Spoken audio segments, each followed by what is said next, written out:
샬롬. 영상으로 월요 새벽 기도회 가운데 함께 하시는 성도 여러분들을 주의 이름으로 환영합니다. 저희 찬송가 149장 찬양 드림으로 월요 새벽 기도회를 하나님께 드리겠습니다.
함께 나눌 하나님의 말씀은 누가복음 23장입니다.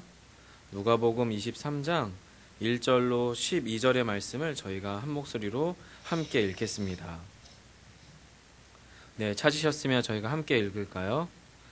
무리가 다 일어나 예수를 빌라도에게 끌고 가서 고발하여 이르되 우리가 이 사람을 보매 우리 백성을 미혹하고 가이사에게 세금 바치는 것을 금하며 자칭 왕 그리스도라 하더이다 하니 빌라도가 예수께 물어 이르되 내가 유대인의 왕이냐 대답하여 이르시되 내 말이 옳도다.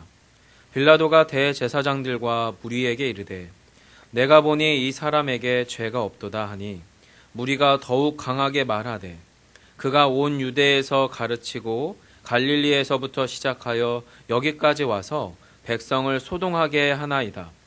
빌라도가 듣고 그가 갈릴리 사람이냐 물어 헤롯의 관할에 속한 줄을 알고 헤롯에게 보내니 그때 헤롯이 예루살렘에 있더라.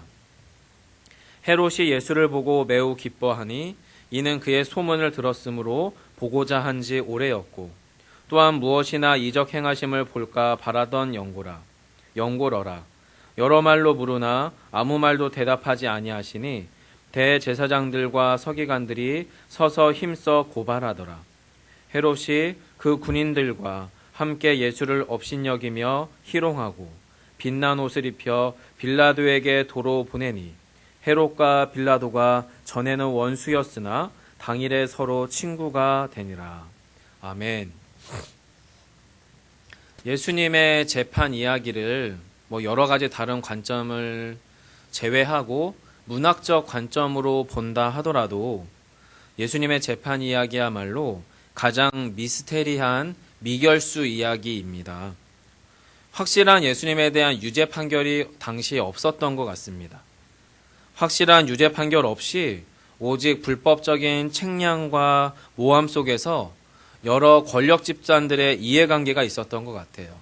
그리고 그런 권력 집단들의 이해관계의 사각지대 안에 힘없어 보이는 젊은 유대인 청년 한 사람이 놓여 있었던 거죠. 그리고 그곳 가운데에서 이 갈릴리 청년으로 지칭되던, 보여졌던 예수 그리스도는 공개적으로 또한 잔인하게 살해당하는 부당한 불법 재판이야말로 그것이 예수님의 재판 이야기입니다.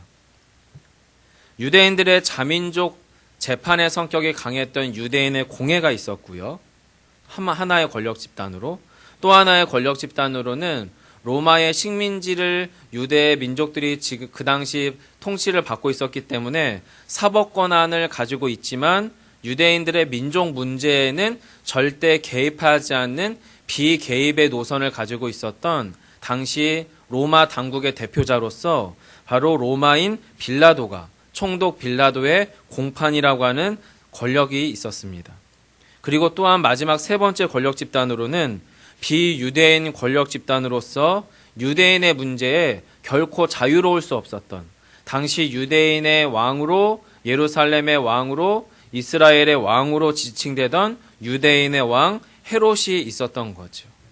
이렇게 세 가지의 권력 집단의 이해관계와 상충하는 사각지대 안에서 예수님의 불법적이고 부당한 재판은 사실은 오늘 본문에서 등장하게 되는 겁니다.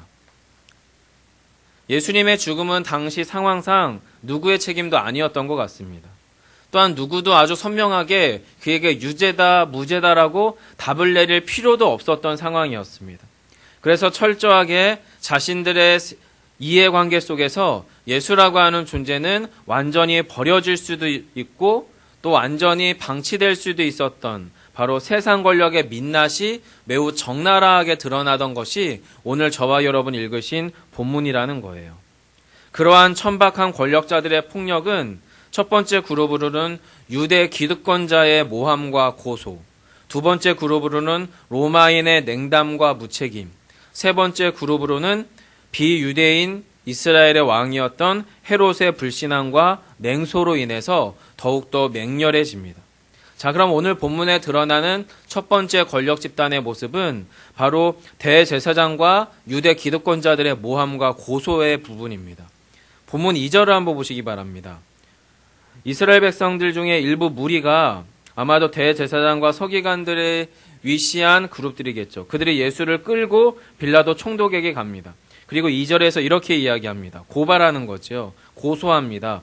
고발하여 이르되 우리가 이 사람을 보매 우리 백성을 미혹하고 가이사에게 세금 바치는 것을 금하며 자칭 왕 그리스도라 하더이다 하니. 성도 여러분, 본문 2절에는 대제사장과 유대 기득권자들의 모함과 고소가 있습니다. 모함이라고 하는 건 뭐죠? 사실관계가 확인되지 않은 절대 사실일 수 없는 것들을 혐의점으로 밝히고 몰아붙이는 것이 모함이죠. 그리고 그렇게 혐의점이 없는 것들을 가지고 지금 고소하고 있는 것이 본문 2절이에요. 근데 여러분, 유대인들이 무엇을 고소하고 있냐면 크게 세 가지를 고소합니다. 첫 번째는 이 사람이 이스라엘 백성들을 미혹했다는 거예요. 즉 사회의 혼란을 야기했다라고 하는 겁니다. 두 번째는 가이사에게 세금 바치는 것을 금하였다. 경제적 혼란을 야기했다는 거죠. 유대인들이 당시 로마의 식민 지배를 받고 있었던 국가였기 때문에 당연히 상당수의 세금을 로마 제국에 갖다 바쳐야 되는데 유대인들로 하여금 가이사, 로마 황제에게 세금 바치는 것을 금하였다는 거예요. 즉 유대인들의 탈세를 유도했다라는 거죠. 첫 번째로는 유대인들을 미혹함으로 말미암아 사회 혼란을 야기했고, 두 번째로는 유대인의 탈세를 유도함으로 경제 혼란을 야기했고, 그리고 최종적으로는 자기가 스스로 왕이라고 함으로 말미암아 국가의 혼란을 야기했다는 겁니다. 내란 음모죄인 거죠. 국가 반역죄인 거죠. 당시에 국가의 유일한 수장과 최고 권력자는 로마 황제이고 로마 왕인데 바로 그 스스로, 예수 스스로가 자기가 이 땅의 왕이라고 했다는 거예요. 여러분, 이 모든 세 가지는 전혀 사실과 다른 이야기이죠. 사실은 유대인들은 예수 그리스도를 당신의 약속한 메시아로 받아들였습니다. 그리고 또한 예수님은 분명히 당시의 서기관과 바리새인들에게 가이사의 것은 가이사에게, 하나님의 것은 하나님에게 드릴 것에 대하여 분명히 말씀하셨습니다. 또한 예수 그리스도는 하나님 나라에 관한 이야기를 하고 있었지 이 세상 나라에 관한 이야기에는 개입하지 않으셨던 것 같아요. 자, 그렇다면 여러분, 본문에서의 대제사장과 유대 기득권자들의 이야기는 무엇입니까? 모함입니다. 그리고 또한 고소, 억울하고도 그리고 사실관계가 확인되지 않은 부당한 고소인 거죠. 여러분, 그들이 그렇게 예수를 모함하고 고소했던 이유가 무엇일지는 너무나 확실합니다. 두 번째 그룹이 있죠. 로마인입니다. 빌라도 총독에 관한 모습이 꽤 긴 본문을 통해 드러나고 있는데, 이 로마 총독이었던 빌라도의 일관된 태도는 예수 그리스도에 대한 냉담함과 무책임이었어요. 3절로 7절의 이야기를 같이 한번 읽어볼까요? 빌라도가 예수께 물어 이르되 내가 유대인의 왕이냐? 대답하여 이르시되 내 말이 옳도다. 빌라도가 대제사장들과 무리에게 이르되 내가 보니 이 사람에게 죄가 없도다 하니 무리가 더욱 강하게 말하되 그가 온 유대에서 가르치고 갈릴리에서부터 시작하여 여기까지 와서 백성을 소동하게 하나이다. 빌라도가 듣고 그가 갈릴리 사람이냐 물어 헤롯의 관할에 속한 줄을 알고 헤롯에게 보내니. 자, 여러분, 앞에서 대제사장과 일부의 무리들이 예수에 대한 부당한 고소와 모함을 통해서 혐의점 3가지가 있었어요. 그것에 대해서 빌라도가 예수에게 추궁하고 신문한 결과 그 빌라도는 그 안에 로마 제국에 대하여 로마 제국에 반한 죄가 없다는 것을 확인하고 발견하게 됩니다. 그게 4절이에요. 빌라도가 대제사장들과 무리에게 이르되 내가 보니 이 사람에게 죄가 없도다 하니. 하지만 그것에 대하여 만족할 수 없었던 그 당시에 이 대제사장과 유대 기득권자들은 끊임없이 참소하면서 5절에서 이렇게 이야기하죠. 무리가 더욱 강하게 말하되 그가 온 유대에서 가르치고 갈릴리에서부터 시작하여 여기까지 와서 백성을 소동하게 했습니다. 라고 이야기하는 거예요. 그리고 이런 이야기를 듣는 찰나에 때마침 빌라도는 무언가 하나를 발견하죠. 아, 예수가 갈릴리 사람인가 보다. 그래서 그것을 확인해요. 6절이죠. 빌라도가 듣고 그가 갈릴리 사람이냐 물어. 그리고 갈릴리 사람이라면 예수는 내 소관이 아니라는 겁니다. 그러면서 자연스럽게 발을 빼는 거죠. 즉 이거예요, 여러분. 빌라도 총독은 국가 반역의 혐의나 세금 탈세의 혐의가 예수의 삶에 전혀 없어요. 그렇기 때문에 로마 제국의 입장에서는 전혀 죄가 없는 무죄 상태인 거죠. 하지만 지금 계속해서 유대 종교 권력자들과 기득권자들이 그를 몰아붙이고 참소하는 것을 보니 이것은 로마 제국가의 상황에서의 문제가 아니라 유대 사회, 유대 민족들 자민족 사회 안에서 기득권 충돌처럼 보여지는 사태고 상황인 거예요. 즉 무엇입니까? 민족적 갈등 문제인 거죠. 유대인들끼리의 자민족의 갈등 문제에 대하여 로마 제국은 기본적으로 민족 문제에는 개입하지 않는 노선을 항상 견지해 왔어요. 굳이 민족적인 문제에 로마 사회가 로마 제국에 개입을 해서 그것을 정치적 문제로 격화시킬 필요가 없기 때문에 당연히 빌라도는 그 상황에서 발을 빼는 거예요. 갈릴리 출신이라고 하는 걸 확인해 보니 그것은 헤롯의 소관인 거예요. 그래서 민족의 문제는 너희들끼리 해결해라 라고 하면서 헤롯 왕권에게 그 주사위를 던지는 겁니다. 책임을 전가합니다. 그러면서 로마 식민 지배 가운데 있었던 이스라엘의 어느 한 청년의 부당한 모함과 억울함을 풀어내야 하는 총독으로서의 자신의 소임을 회피합니다. 무책임하죠. 냉담하죠. 그리고 경제, 민족의 갈등 문제 안에 굳이 자신이 발을 담궈서 복잡해지고 싶은 마음이 전혀 없는 상태의 사람이 바로 로마인 빌라도의 모습이었어요. 세 번째 그룹이 있습니다. 비유대인 출신의 왕 헤롯입니다. 그 헤롯 왕은 철저히 예수 그리스도와 하나님에 관한 이야기에 지독한 불신앙과 지독한 멸시와 냉소로 일관하는 사람이에요. 8절에서 12절을 함께 볼까요? 헤롯이 예수를 보고 매우 기뻐하니 이는 그의 소문을 들었으므로 보고자 한 지 오래였고 또한 무엇이나 이적 행하심을 볼까 바랐던 영구로라. 여러 말로 물으나 아무 말도 대답하지 아니하시니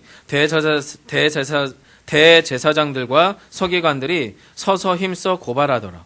헤롯이 그 군인들과 함께 예수를 업신여기며 희롱하고 빛난 옷을 입혀 빌라도에게 도로 보내니 헤롯과 빌라도가 전에는 원수였으나 당일에는 서로 친구가 되니라. 여러분, 헤롯 대왕은 예수 그리스도를 바라보고 발견하고 또 그에게 관심을 갖는 이유는 매우 일차원적인 거죠. 호기심입니다. 궁금한 거예요. 소문을 익히 들어서 왔어요. 그래서 예수가 어떤 자인지 얼굴 한번 보고 싶었던 거예요. 그리고 얼굴 한번 볼 수 있다면 겸해서 그가 행한다는 기적도 한번 보고 싶었던 거죠. 구경꾼의 마음이었습니다. 진짜 하나님의 아들, 약속된 유대인의 메시아라고 하는 것에 대한 애시당초 관심이나 믿음은 존재하지 않는 사람입니다. 그래서 멸시 어린 시선으로 냉소적인 태도로 예수 그리스도를 불러다가 질문하는 거죠. 하지만 예수가 거기에 대해서 아무런 답을 하지 않아요. 그러자 대제사장과 서기관들이 서서 힘써서 계속 예수를 억울하게 무고하며 고발합니다. 그러자 헤롯이 자신들의 사병들과 함께 예수를 업신여기며 희롱하며 다시 빌라도에게 보냅니다.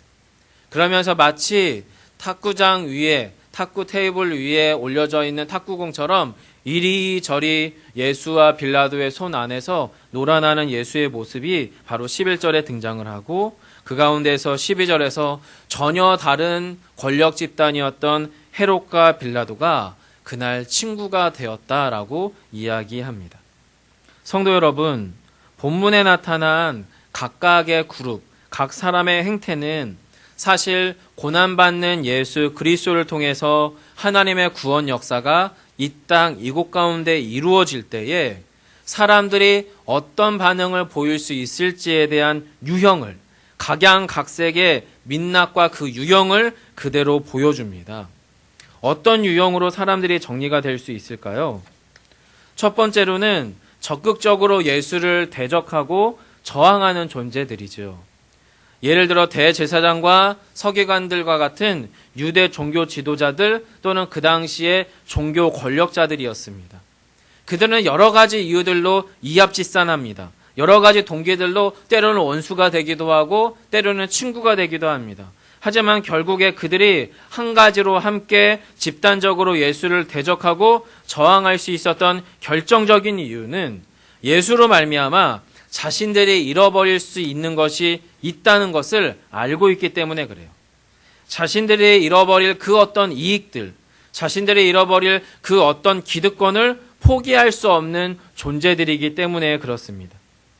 즉, 예수님 때문에 그동안 자신들이 가장 소중하게 여기고 있었고 충분히 누리고 있었던 그 어떤 종류의 유무형의 가치와 욕망과 결과물과 영향력들을 포기할 수 없는 존재들이었던 거죠. 예수만 없으면 그들은 전혀 나빠질 것이 없는 사람들이었다는 거예요. 그런 유형의 사람들이 있다는 겁니다. 두 번째 유형의 사람들은 예수 그리스도와 예수의 구원 사건이 나와 도대체 무슨 상관이 있는가라고 하는 무관심하거나 방관하는 자의 유형이에요. 로마 사람 총독 빌라도와 같은 사람이었죠. 사실 그는 예수가 진짜 하나님의 아들이어도 상관이 없어요. 다만 내가 로마 식민지였던 이스라엘을 다스리는 로마의 총독으로서 나의 이익이나 나의 존립을 위협하지 않는 한 예수가 하나님의 아들이든 아니든 그 예수의 존재는 그에게는 있어도 그만 없어도 그만인 존재였습니다. 세 번째 유형이 누구입니까? 마지막 그룹이죠. 비유대인 출신의 유대인 왕이었던 헤롯입니다. 또한 헤롯의 집단입니다. 그들은 예수의 실패로 보이는 십자가의 죽음, 예수 그리스도의 십자가의 죽음이라고 하는 사건이 오히려 자신에게 결정적인 이익을 가져다 줄 수도 있지 않을까라고 하는 것을 저울질하는 그룹이었어요. 그런 계산이 앞서는 그룹이며 집단입니다. 자신들이 굳이 예수를 죽일 필요는 없습니다. 하지만 유대인의 왕이라고 하는 별명을 가지고 있었던 예수가 껄끄럽고 불편한 정말로 매우 거슬리는 존재였던 것은 분명해 보여요. 그런데 때마침 알아서 자신들과 대척점에 있었던 유대 종교 지도자들이, 유대 종교 권력 집단들이 알아서 예수를 제거해 준다고 하니 이것은 전혀 나쁜 게 아닌 거죠. 왜냐하면 비유대인 출신으로서 유대인의 왕으로서 자신의 왕권을 강화시켜 나가야 될 것이 너무나도 자명한 헤롯과 헤롯의 집단 입장에서 자신의 존립 기반을 오히려 온전히 더 강화시킬 수 있는 상황인 거죠. 바로 손 안 대고 코 푸는 격입니다. 때로는 자신과 대척점에 있었던, 그래서 견제가 필요했던 유대의 종교 권력 집단들의 충성을 이끌어낼 수도 있는 매우 주요한 정치적 노림수가 예수 그리스도의 십자가의 죽음의 사건이었던 거예요. 성도 여러분, 오늘 본문에 드러나는 인간 군상들의 공통점이 무엇일까요? 결국 그들은 예수를 믿을까 안 믿을까가 중요한 것이 아니었습니다. 오히려 자신들의 이해관계, 자신들의 자기 존립과 자신의 영향력과 자신에게 그 힘을 더욱더 가져다 두는 것이 분명하다면 기꺼이 그들은 예수를 부인하고 예수를 잡아 죽이길 원하고 결정할 수 있는 주체였다는 거예요. 더욱더 적극적으로 주님을 잡아 죽일 수 있는 주체자이기도 하고, 또는 그 예수가 죽든지 말든지 방관자의 모습이 그들의 공통점이었다는 거예요. 그리고 어쩌면 우리 역시도 오늘날 우리가 예수 그리스도가 누구시며 그 주님이 우리를 위해서 무엇을 행하셨으며 오늘도 지금도 우리와 함께 우리 안에서 무엇을 행하시는지 알기 전, 그 이전에 우리라면, 우리도 어쩌면 주님이 어떤 분인지 전혀 몰랐을 때에는 우리 역시도 그런 종류의 사람 중에 한 사람이었을 것이다 라는 겁니다. 더 중요한 건 여러분, 오늘 본문에 언급되진 않지만 이런 불의함과 이런 부당함 가운데에서 예수의 죽음이 펼쳐져 가고 예수의 죽음의 과정들이 진행되는 과정을 철저히 침묵하고 무기력하게 순응하고 있었던 또 하나의 숨어있는 그룹이 있어요. 바로 예수님의 제자들이에요. 그들은 하나님을 믿는다고 말합니다. 그들은 예수를 따르며 3년간 함께 동고동락한 사람들이었어요. 하지만 지금 그들은 어떻습니까? 그 세상의 거대한 흐름들 안에서 예수를 잡아 죽이려고 하는 세상의 두려움과 공포 가운데 숨어있는 제자들입니다. 그들도 어쩌면 제자들 역시도 예전에는 적극적으로 그리스도를 반대하거나 저항하던 자리에 있었던 사람인지 모르겠어요. 또는 자신의 이익이나 존재가 침해받지 않는 한 그리스도에게 철저히 무관심하거나 냉담했던 사람 중에 한 사람이었을지도 모릅니다. 그랬던 그들이 이제는 예수님의 제자로 돌이킨 사람들이었어요. 하지만 예수의 제자가 되었고 예수에게 돌이켰다 하더라도 예수를 믿은 후에도 제자들의 예수님에 대한 이해와 예수님에 대한 신앙의 고백은 너무나 피상적이거나 또는 철저히 내가 이해하는 예수 그리스도, 내가 이해하는 범위 안에 계신 예수 그리스도나 또는 지극히 자기 중심적으로 예수를 받아들이던 그들이었다라는 겁니다. 사랑하는 성도 여러분, 그랬던 제자들이 오늘 본문에서 전혀 새로운 국면을 맞이하게 되는 게 오늘의 사건인 거예요. 이 모든 재판의 과정, 고소의 과정을 통과한 후에 예수께서는 결국에 당신의 육체를 십자가에 거시죠. 그리고 그 가운데서 철저히 죽음 당하시게 됩니다. 이러한 예수 그리스도의 십자가의 사건은 제자들로 하여금 예수를 전혀 새롭게 바라보게 하는 사건이 될 것입니다. 세상이 감당 못할 참 진리의 하나님이 되시던지 아니면 세상을 등지고 자신의 제자들을 버려버린 못난 스승 중에 한 사람이 될지 둘 중에 한쪽에 선택을 할 수밖에 없는 선택의 기로에 서 있는 것이 바로 오늘 본문의 제자들의 모습이며 그리고 이 본문을 통한 오늘 저와 여러분의 모습이다라고 하는 겁니다. 성도 여러분, 저와 여러분은 현재 어떤 그룹에 속한 사람인가요? 어느 모습도 결코 아름답거나 떳떳하지는 않아 보입니다. 그럼에도 불구하고 오늘 본문을 통해서 또 본문 이후의 사건들을 통해서 예수님께서는 여전히 본문 안에서 숨어있는 제자들을 사랑하십니다. 그리고 오늘날 저와 여러분 역시도 주님은 여전히 사랑하세요. 그리고 다시금 이 본문을 펼쳐 이 새벽 시간에 함께 읽고 있는 저희를 이 본문을 통해서 다시 한번 주님에 대하여 우리의 마음을 새롭게 하고 영적 변화의 자리로 우리를 초청하고 계시다라고 하는 겁니다. 성도 여러분, 저희는 예수 그리스도의 고난의 과정들을, 십자가의 죽음의 사건들을 더 깊이 직면하고 들여다보기를 원합니다. 그리고 최종적으로는 그 예수 그리스도의 십자가의 죽음이 죽음으로 멈춰지는 것이 아니라 그 죽음 이후에 부활의 감격과 부활의 능력으로 내 안에서 살아 역사할 것을 믿으시기를 간절히 소망합니다. 오늘 본문은 저와 여러분에게 그것을 요청하고 초청하고 있는 거죠. 그렇게 오늘 본문에 있는 예수 그리스도의 억울하고도 부당한 고소고발과 십자가의 죽음과 부활의 일련의 놀라운 영적 사건들이 우리 안에 참 진리로 참 복음으로 작동되기 시작할 때에 저와 여러분은 세상에 감당하지 못할 부활의 증인이요 그리스도의 증인으로 서게 될 것입니다. 말씀을 맺겠습니다. 저희는 오늘 이 본문 가운데에서 예수 그리스도의 십자가의 구원의 사건과 부활의 사건을 직면한 각각의 인간들의 군상의 민낯을 함께 살펴봤습니다. 그리고 그 민낯 가운데에서 우리 자신의 모습이 또한 어디쯤에 속해 있는지를 질문해 보았습니다.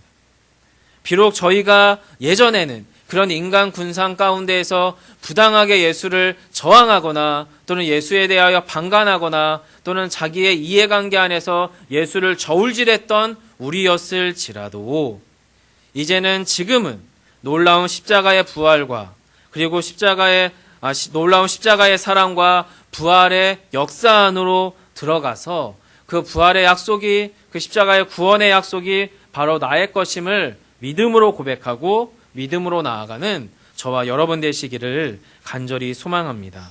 기도하겠습니다. 사랑의 주님 감사합니다. 고맙습니다.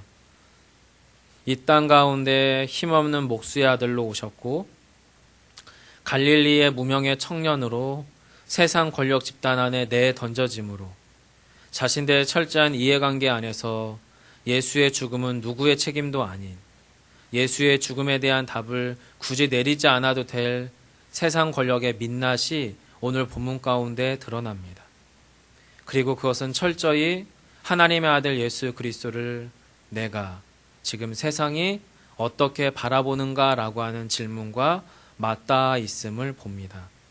사랑의 주님, 저희가 주님을 내버리면서까지 내가 나의 이익을 관철시키고 또 그 욕망을 욕망하는 대로 살아가는 자신이 되지 않도록 또는 심지어 예수 그리스도가 살든지 죽든지 무관하게 방치하고 그리고 그 가운데에서 방임했던 자의 자리에 서지 않도록 도와주시고 무엇보다 예수 그리스도를 저울질하며 예수가 나에게 어떻게 이익이 될까를 가늠하는 자리에 서지 않도록 주여 우리의 생각과 마음을 새롭게 정돈해 주옵소서.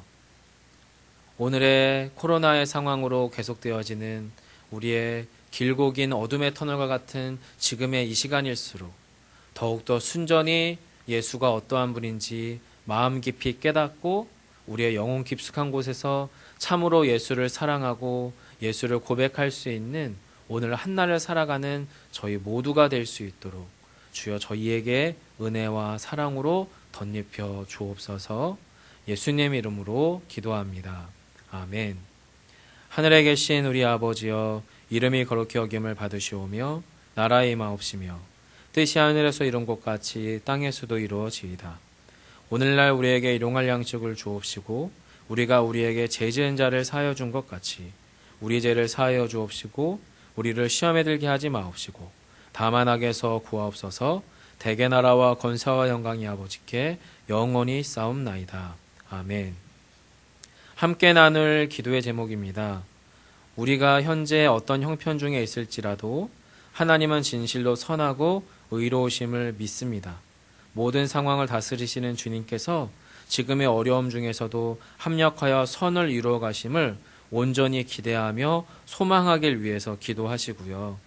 코로나19가 장기화되고 있는 상황 속에서 각 나라와 세계가 또 각각의 세계 안에 경제와 여러 가지 상황들이 위협받고 있는데요. 그런 기본적인 사회 안정망들이 흔들리지 않도록 붙잡아 주시고 생존의 위협 가운데 놓여 있는 국가나 국빈자들을 돌보아 주시길 위해서 함께 기도하기를 소망합니다.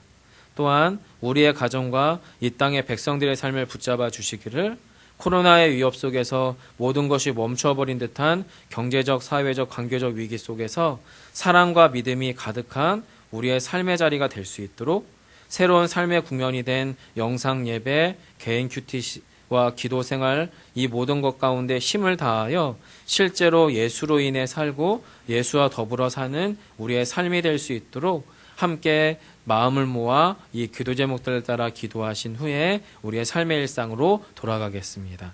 함께 기도합니다.